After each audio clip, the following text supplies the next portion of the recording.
the Honorable Wamushomba and maybe the chair for this, with this reasoning. Honorable Speaker, we need to be very careful not to go against the spirit of the Constitution on discrimination and everything. This very House, a degree requirement was passed, but it has always been deferred on implementation through so many other channels, court, and every other aspects, because people say a degree is not a measure of intelligence. I mean, that's why we have people here who didn't even go to beyond, who didn't even go beyond class 8, and they are doing very well. They are, because the authenticity of, speaking good English, Honorable Chair, is not a measure of intelligence. The authenticity of one's experience and, or rather what they can be able to do in life, sometimes comes out of practice and what you do often, over and over.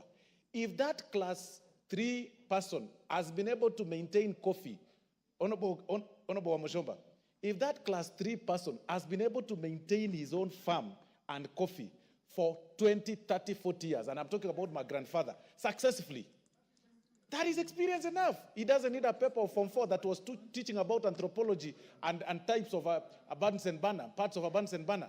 I mean, really, let's be practical. And this is a board. Let's listen. I've had you. You've had you. Let me finish, Chair. And this is a board. Yeah. A board will be a hybrid. There is a degree person. There is also a person who didn't go to school, and that is okay. The Honorable Gladys Cholei.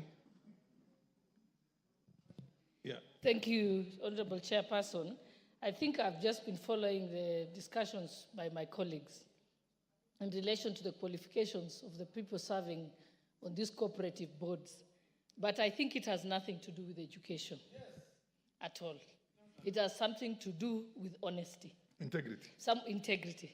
Someone is corrupt because they have a personality defect. It has nothing to do with their education.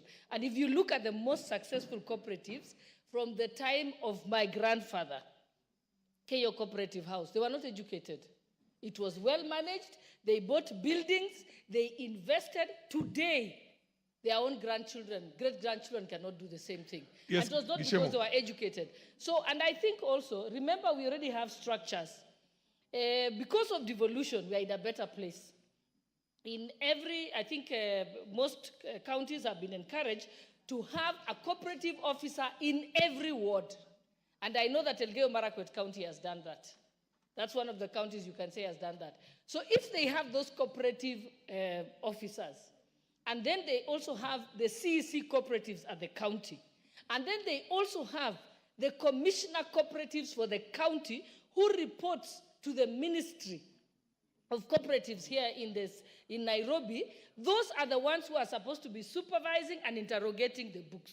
And that's why I said the corruption is with the cooperative officers. The corruption is with the commissioners of cooperatives who are domiciled under the ministry. They are the ones who allow the books to be crooked. They are the ones who allow the wrong officials to hold office and so on. So it's not about the qualification. It's the guidelines what we shall give. And I know that immediately after this act passes and becomes an act of parliament, we'll be able to develop regulations and guidelines of how this can be monitored to ensure that these problems don't have. That they have a very good database of shareholders. And now, with the technology that we have, they can actually register them biometrically, like IEBC does. They can borrow IEBC equipment, they register them, and then they are able to have a confirmed list of shareholders.